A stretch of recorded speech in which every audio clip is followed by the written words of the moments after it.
माझे हात जोडून कळकळीत विनंती सगळ्यांना मायबापा, लेकरापेक्षा मोठं कुणी नाही. पक्षासाठी, पक्षाच्या नेत्यासाठी स्वतःच्या लेकराला फसू नका.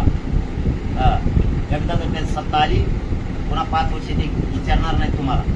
तुमच्या लेकराची फीस मग भाजपमध्ये असून भरायची कुणी, नोकरीला लावायची कुणी, काँग्रेस शिवसेनेत राष्ट्रवादीत राहून मग फीस भरायच्या कुणी, नोकऱ्याला पोराला लावायचं कुणी. अनेक प्रश्न आपल्या पुढं. नका उदं करू यांचं. 70 वर्ष केलं, आता एकदा जातीसाठी स्वतःच्या मुलासाठी करा. माझ्या हात जोडून विनंती तुम्हाला, फक्त लेकरासाठी एवढ्या वेळेस लागा. नका स्वतःच्या लेकराची दगाफटका करू. मी जिवंत आहे तोवर मॅनेज होणार नाही. तुम्हाला माझा त्रास सहन होत नाही, मला चांगला माहिती. मलाही तुमचा सहन होत नाही महाराज, तुम्हाला झाला त्रास. त्याच्यामुळं समाज बी योग्य दिशेने आणि मी सुद्धा योग्य दिशेने. त्याच्यामुळं झेंडा फडकायची संधी. एवढ्या वेळेस लेकराची गद्दारी करू नका.